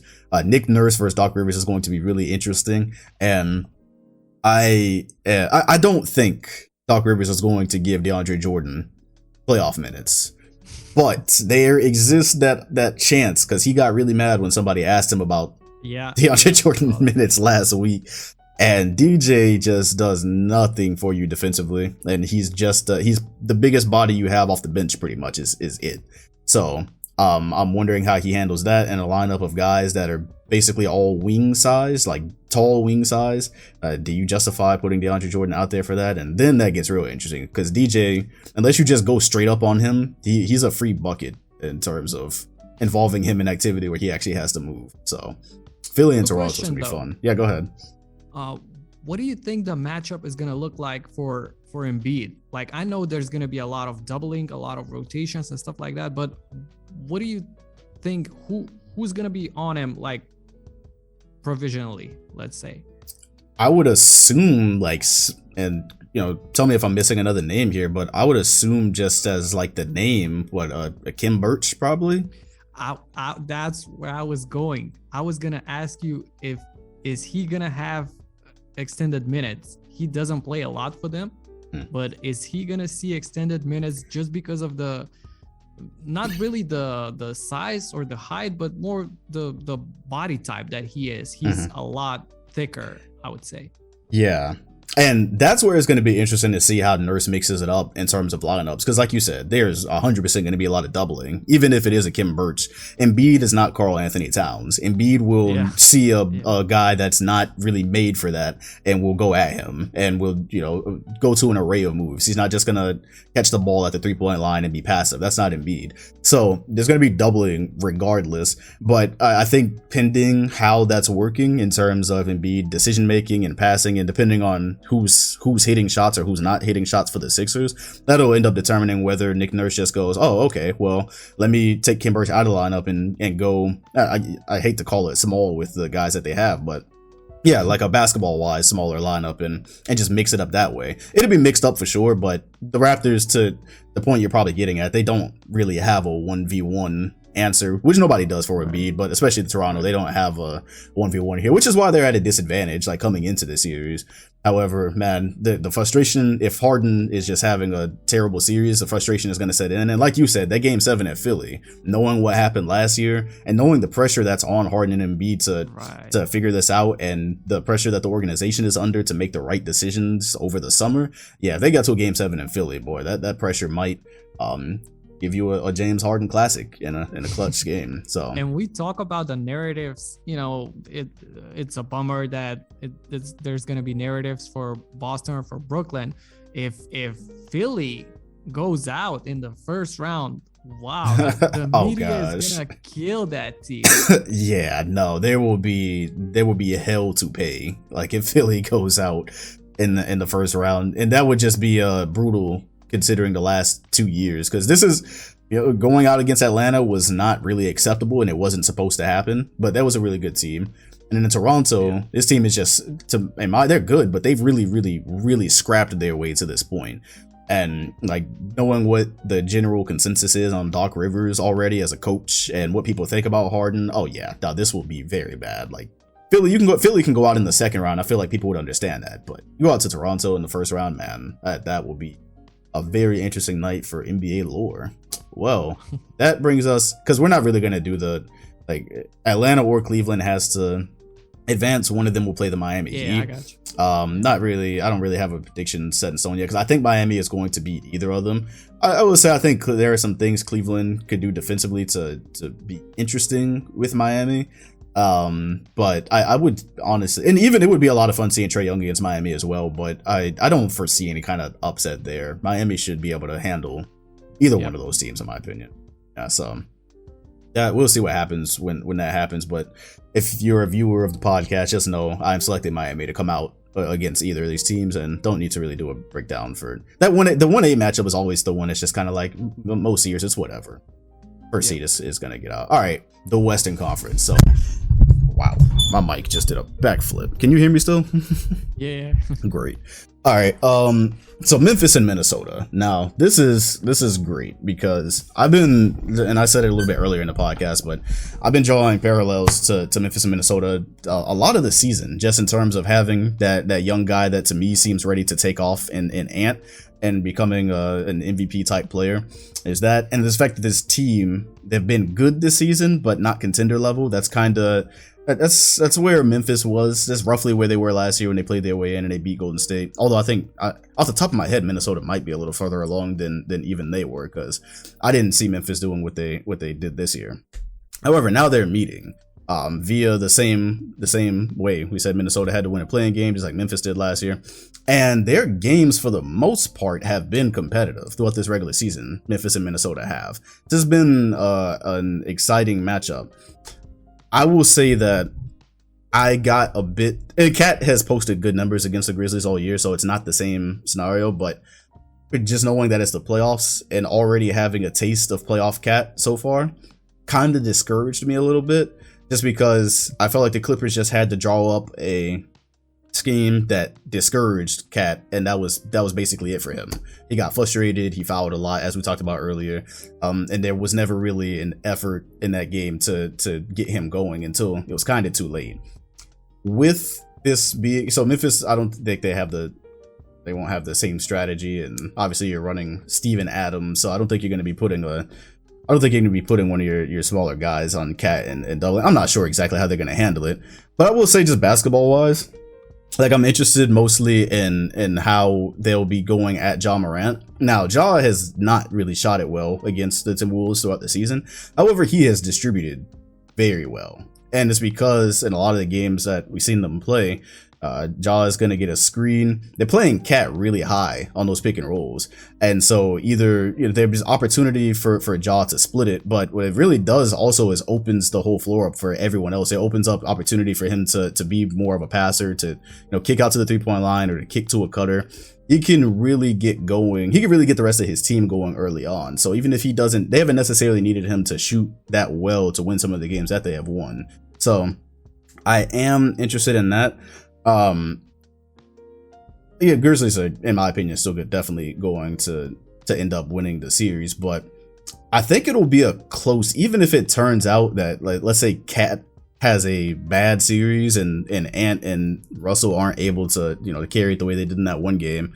I think the games are going to be really close.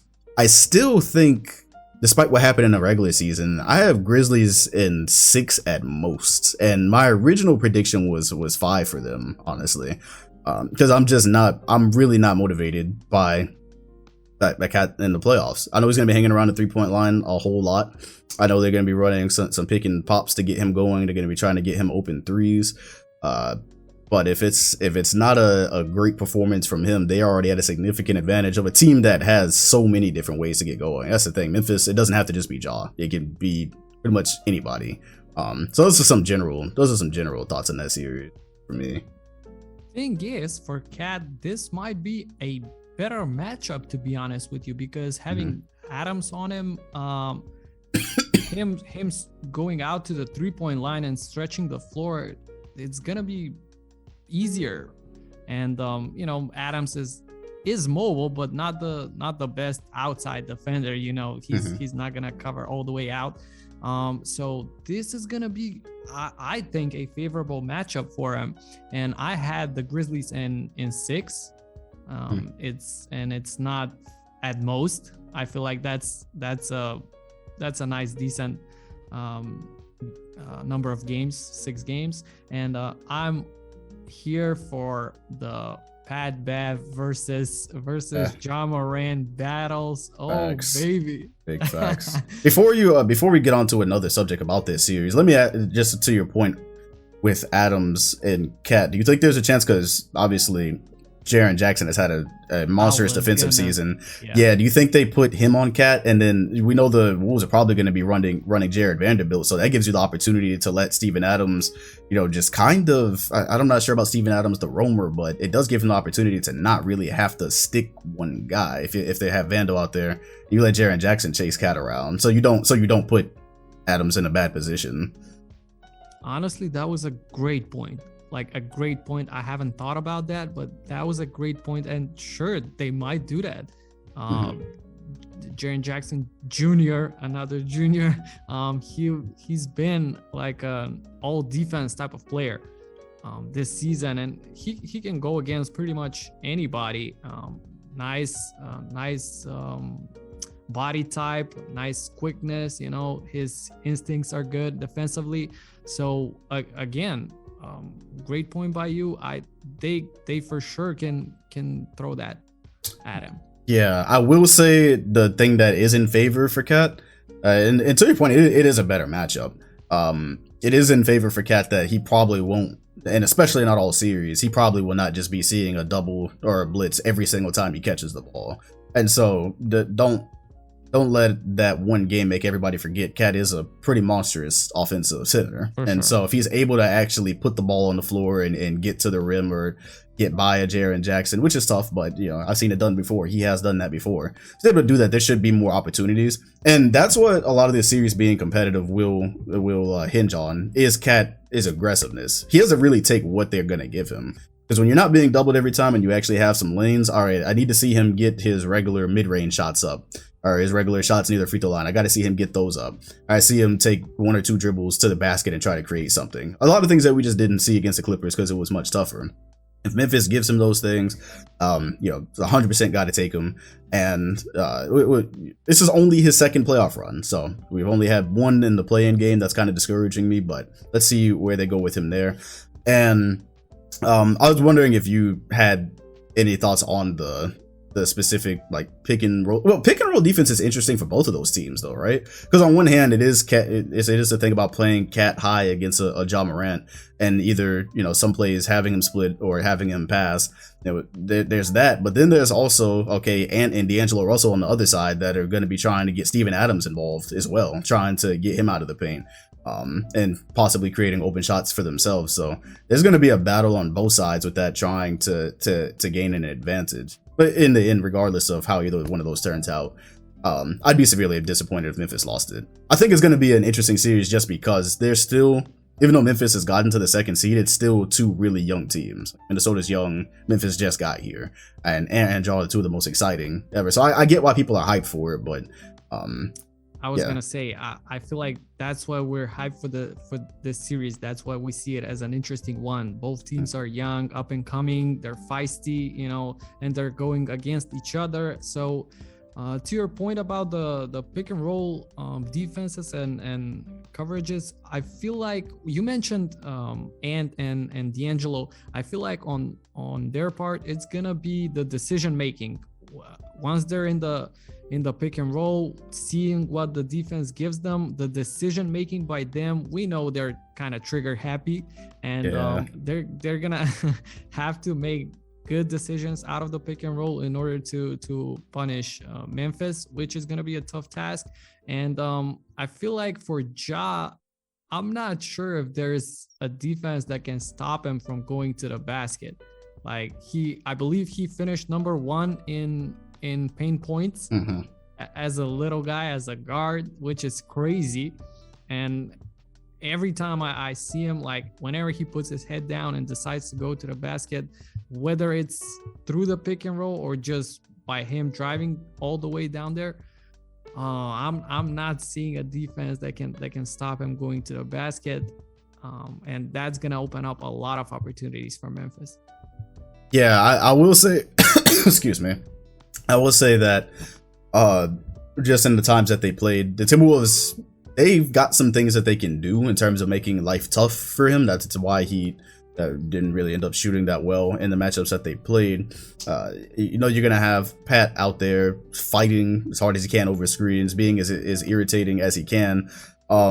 I am interested to see Memphis make guys pay, though, because at the end of the day, and this will be a good test for Ja, because this is the first playoff series he's entering where he's now been a fringe MVP candidate. So the Memphis Grizzlies have a whole cohort of guys outside of that, but if you can get, especially in the playoffs, if you can get a star player to struggle, you can give yourself a better chance.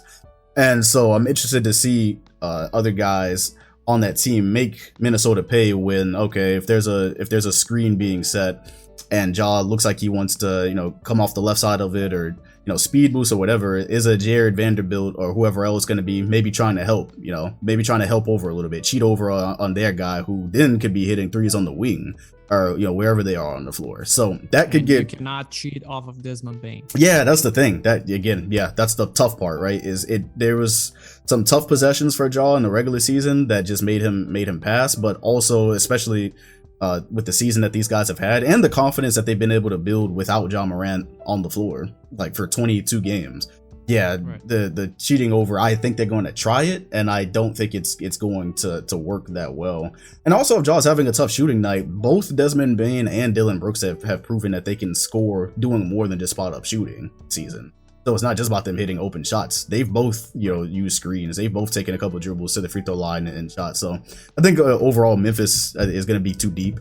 I think they're going to, I think they have too many options and too many scores. But I can see a world where Ja Morant doesn't have the explosive series that we might expect from him. And if he does have it, then this series is over in 5. Like if he does that, then it's over in 5, because if he's getting loose, then that means Minnesota couldn't even get through phase 1, which is trying to contain him.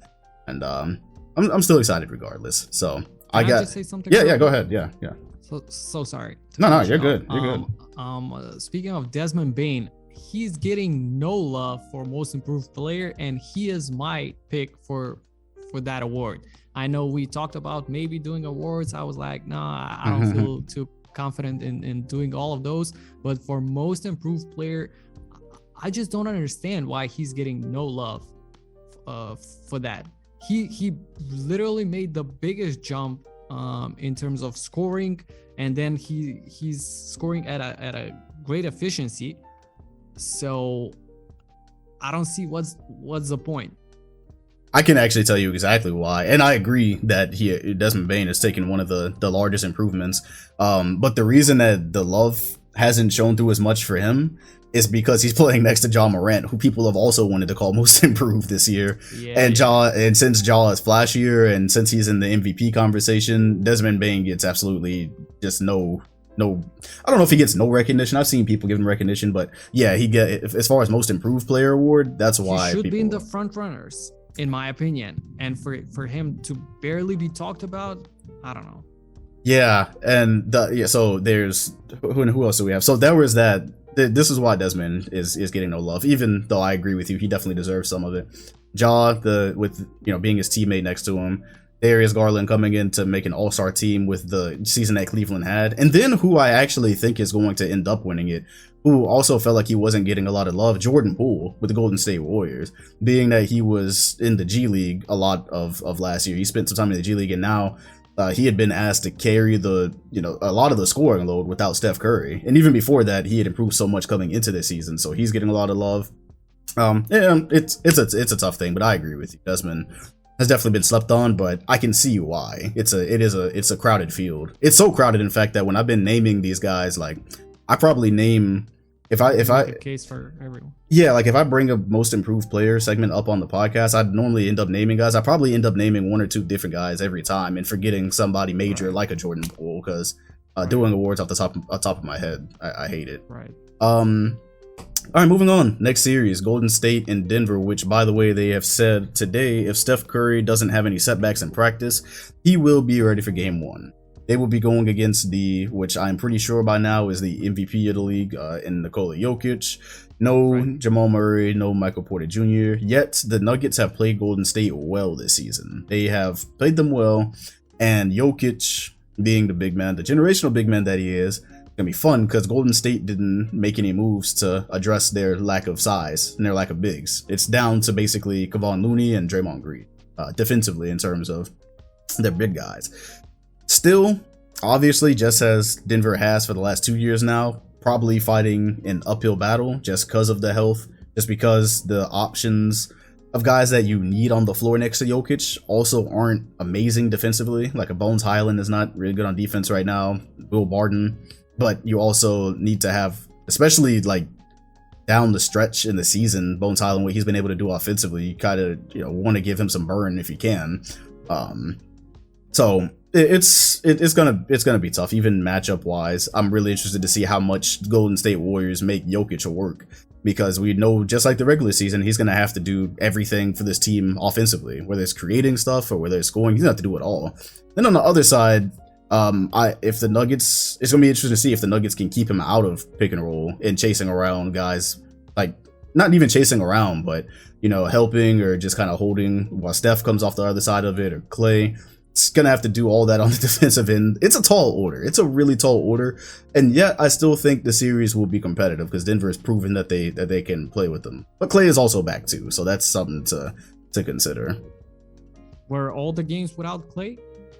To my knowledge, the Warriors and Nuggets did play at the end of the season, correct? They played like down, and that's where one of the Stephless games, because they just played recently, if I can remember correctly. And so I'm pretty sure Clay was a part of that one. I'm trying to remember it because it kind of didn't sound right to me. Never mind. While you're checking that, I wanted to go off of your point about Jokic is gonna have to do everything, but he's kind of comfortable at doing everything and doing that at his own pace. And that's the funniest thing to me. And sure, the supporting cast is not the greatest, but they're, as you said, they're playing the Warriors good this season, and also they're finding ways to really be impactful. While the Warriors, they've been good this season, but they've had hot but cold stretches as well. And I'm not sure if they're gonna have hot shooting throughout all of those games. I'm not sure about that. And that's why I have them winning, of course, but in 6 games. As you said, do you feel like the series is going to be competitive? I feel that as well. And I have them in 6. You mentioned the size. They don't. I mean, they have guys. Looney can, I guess, go against Jokic, but he's so skilled. Jokic is so skilled. He's gonna rip him apart. I don't know. I feel like he's gonna have a great series individually. Jokic will, and I see this going in 6 games.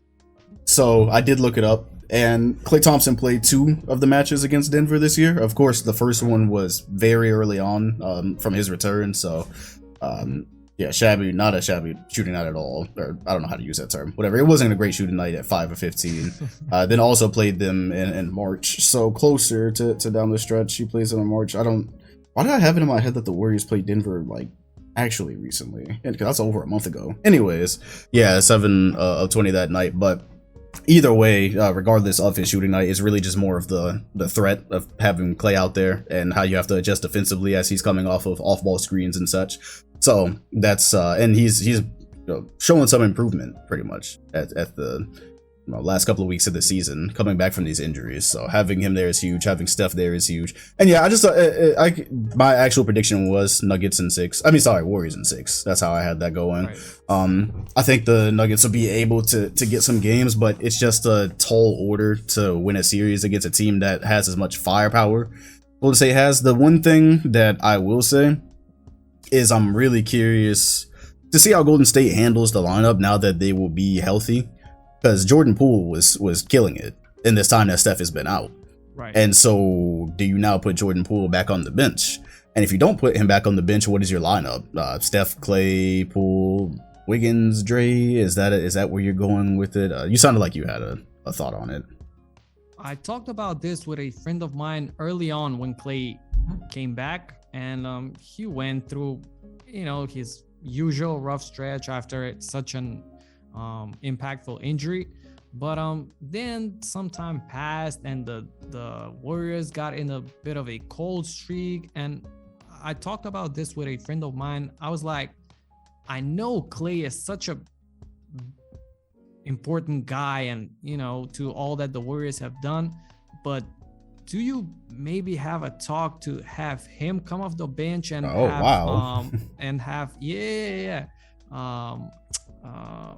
why am I blanking out? Jordan Poole. Jordan Poole start, because he's been great in that role. I don't know. What do you think about that? Obviously, since then he's picked it up, and this last month and a half, I would say, he's had some big games. His shooting seems to be really back, and he said it himself. I have my wind back. I have my rhythm back, stuff like that. But I thought about that option for a second there. I will say I see the thought process, especially at the time when you probably had that conversation when Klay was very much a bit more streakier. There's a lot of reasons I would say why it wouldn't happen, and I personally wouldn't do it. I think they're considering everything in terms of trying to get him as much burn as possible to get him as close to his original form as they can. So that's one thing. Possibly breaking his rhythm, having him come off the bench. Klay's never, maybe even if it was like since the beginning of his career, I don't know if Klay's ever been a bench guy, and I don't see him at that point in his career yet. If he had I would have been more in favor of that if he finished, if he hadn't found any real rhythm yet, I would be more in favor of it. So if Jordan Poole was killing and Klay Thompson was just, we were at a point where we're going, oh, Klay is close to washed. I don't know if he's going to get it back. Then I would go, all right, maybe they need to accept that at this time, Jordan Poole is pretty much what's next for this franchise in terms of shooting guard or perimeter guys. So then go with it. Yeah, go ahead. Go ahead. No, go ahead. Yeah, I was just gonna say, yeah, I would see it if Klay hadn't really, bounced back the way that he has. I just think it probably causes a bit too many problems with too many people to have Klay come off the bench. But also, again, it's like, okay, well, because I had seen that suggested. I've seen that suggested before. Because the other question is, well, especially now that this big three is getting older and eventually you're gonna have to probably make some changes.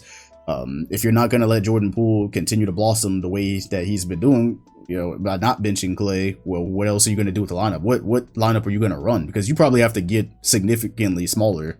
You're already a small team. Then you have to get even smaller to insert Jordan Poole into that. So, but yeah, you can go ahead. Go ahead. I was gonna say that I do not think by any means that he's washed or he's past his, good years, or he cannot contribute at a high level. I was just gonna say for him to, while he gets back into a rhythm, to kind of, maybe he would be a better option for these playoffs, to come off the bench. But again, he's found some type of a rhythm since then. He seems like he's shooting okay, moving on the floor okay. So we'll put that aside for now. Yeah, I would say like during this run, because again, they're gonna more than likely be able to beat Denver, so there should be some time to kind of look at where you are. And if Klay Thompson is consistently being outplayed by a Jordan Poole, or it's clear that Jordan Poole should be starting, then I'd probably start looking and going, okay, well, it's probably in the playoffs specifically. I'll be like, okay, well, it might be time to go ahead and shake this up a bit. And maybe I could see it. I don't get the sense that that'll happen this run, but it is interesting. It's something that I hadn't given a whole lot of thought to. I don't feel like they'll even really need to broach that topic either against Denver, just because I don't see them having the perimeter guys to make this tough enough. I was reading something, it was just as an aside, I was reading something by the numbers about like the possessions that Austin Rivers has guarded Steph this year, and out of all the things Austin Rivers might not do great, he's like does decent defending Steph and chasing him around and causing him to struggle. So that'll be fun to see how many minutes he gets versus and being able to maybe bother a Steph on half a foot or 1.5 feet versus how many step backs Austin Rivers will take early in the clock. Who knows? But that will be a hopefully 6-game series, because I do want to see it. I want to see what lineups Golden State ends up running in terms of letting Poole do what he does, and then I want to see what their scheme is for Jokic, because you're not going to stop Jokic regardless. But I'm very interested to see how they handle it with pretty much just Dre and Kevon Looney at their size. So that is Golden State and Denver, unless you had a final thought about him. No, that was it. I'm also interested about how they handle Jokic. That's about it. Yeah. I am interested to see not less about handling in Utah and Dallas. Really, I'm just interested to see. Well, I'm interested to see how Dallas handles this Luka situation, because you kind of brought it up earlier. They got super duper unfortunate. Luka got hurt in game 82 of the season. At that point, I will just say I don't know necessarily. I think it was more of a second round thing, because for the first round, they were either going to play Utah or they were going to play Denver, which I felt like healthy they could really compete with and or beat both of them. I feel like they could beat both of them healthy, but I sense that they probably wanted the third seed to avoid having to play Phoenix in the second round. I think that they thought they had a better chance of coming in at the third seed and maybe having to deal with Memphis second. But because of that, Luka ended up popping the hamstring. Sorry, not the hamstring, the calf. I don't know if I've been saying hamstring. I meant his calf. His calf, and I've never heard anything good about a calf strain. And the playoffs start in 48 hours, roughly, pretty much. He's missing game 1, right? Like I would say, they already said. I hadn't seen a report that they said it, but I think common knowledge would be there's no way he could play in game 1, like less than a week off a calf strain. I don't even know what calf strain would allow you to do that. So we can kind of assume he's out of game 1, even if they haven't said it. So there's that. And that is a gigantic break for Utah, because depending on how severe his calf strain is, which I also really hadn't gotten to see yet, like he's either going to come back a couple of games into the series, not come back at all, or he's going to come back and not really be himself. And so Dallas is not a trash team outside of him. It's just that he creates so much of their offense, even in getting the ball to swing, that most of the time starts with him. It's going to be very tough in any iteration of this series, in my opinion, for Dallas to end up winning it at this point, unless Luka's a magic man and comes back fully healthy after game 1, or he comes back somehow and plays Saturday. Is at the current juncture, to me, it looks like Utah, who was damn near spiraling at the end of the season here, has kind of caught a break. That's what this looks like to me. This came like for real. Yeah. This may end up saving their season, to be honest, if you're Utah. Originally I had Dallas in 7. This may be a hot take to some, because all their drama that they're dealing with internally, we saw that thing that Donovan only passes 2 times to Gobert. That was a huge thing.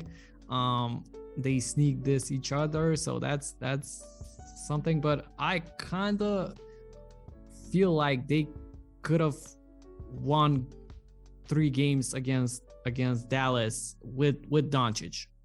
I kind of had a feeling like this would be a series like Denver Utah, that epic matchup in the bubble, if you remember. That also went 7 games.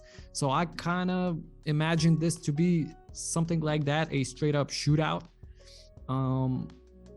But now this changes a lot of things. And back to the point about the calf strain, I said it immediately in my video the next day. As soon as it happened, I was like, I do not want this to be a situation where he rushes back and it happens the same thing that happened to KD. If you remember, KD strained his calf. That was his original injury. Yep. He came back in the finals and he popped the Achilles. And I watched Inside the NBA. Those guys talked about that as well. Shaq said it. He was like, I strained my calf, and then because I guess it's weaker, or I don't know, it went down to the Achilles, and he popped the Achilles, and that's how he ended his career, actually, Shaq. But thinking about it, assuming that he just misses 1 game, I gotta be honest, as big of a piece as Doncic is to the Mavs, I feel like in Dinwiddie, they have a guy who can kind of hero mode his way to a 1 win. If that was the only game that Doncic would miss, he has like a similar type of. I mean, obviously it's not the same as having Doncic, but he's a driver. He can step back and shoot. He's been great for the Mavs this season ever since he came in the trade. His shooting is way up. Let me see here. He's got 4 assists. So if it was just about 1 game, I would feel okay if I'm the Mavs. But thing is, we don't really know how many games will Doncic miss, and that's scary.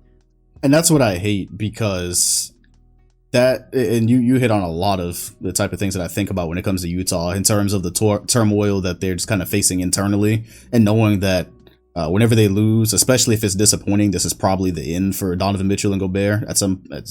juncture, because I don't think they're going to run it back.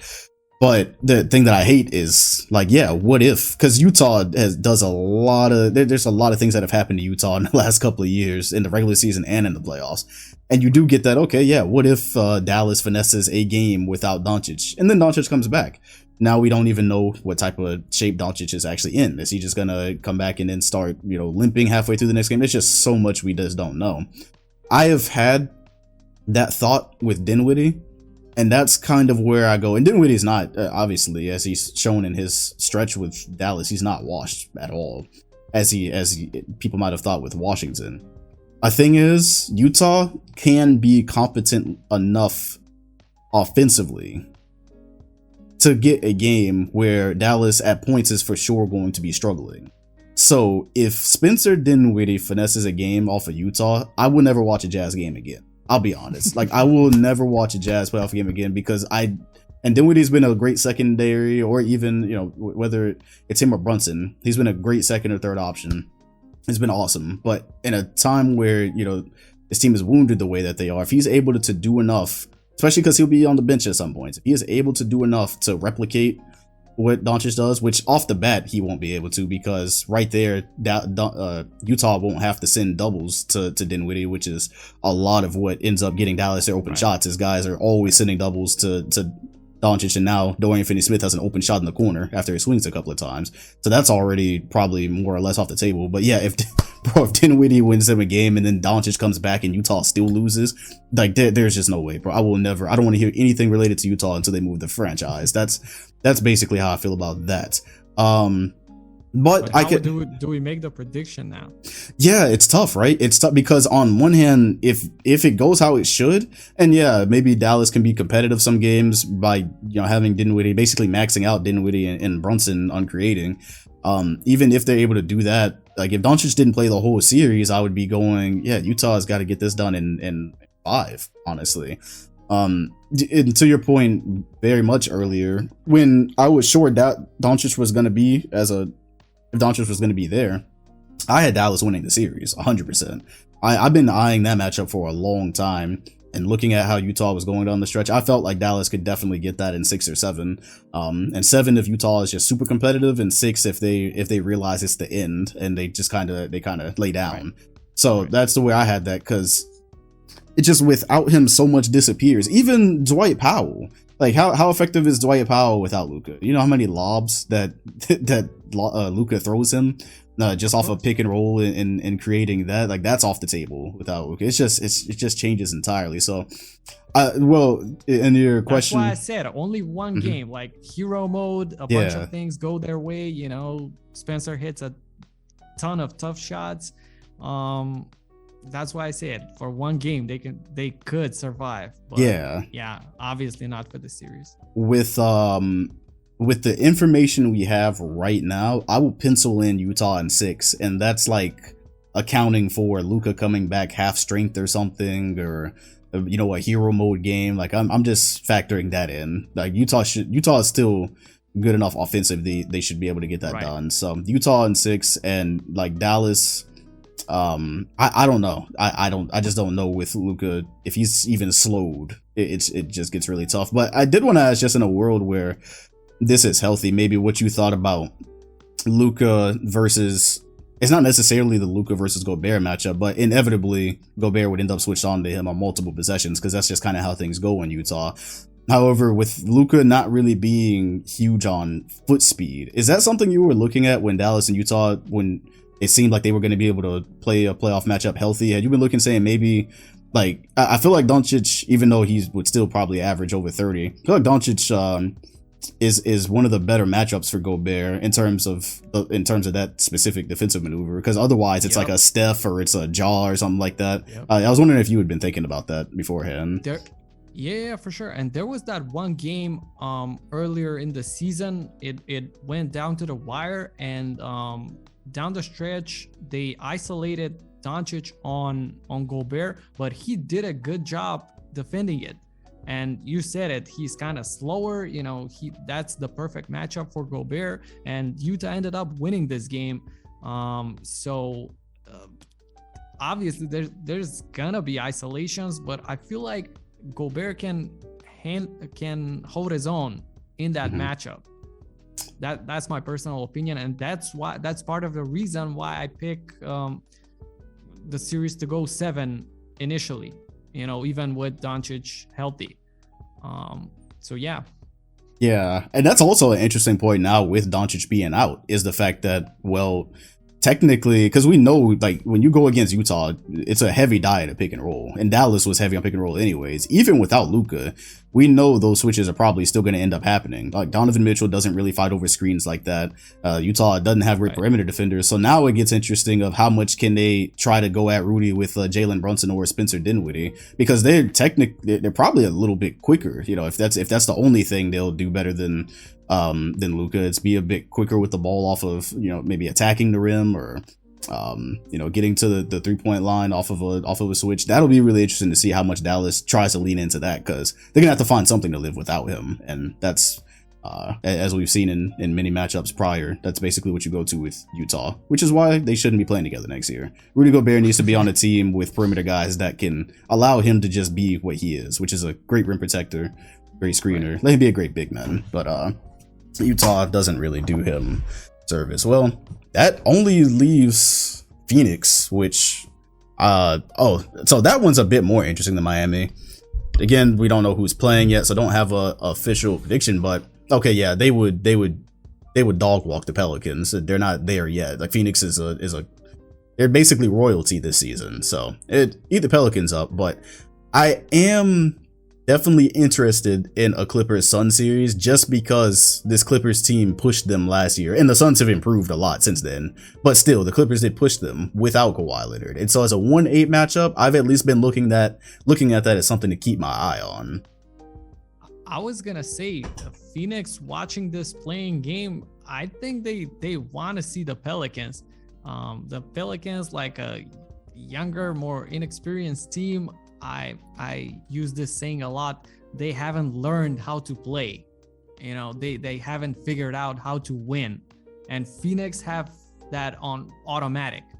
You know, just looking at their execution, you see their sets, and you always pick your poison with them. That level of execution just being automatic. I feel like the Pelicans are few years away from that.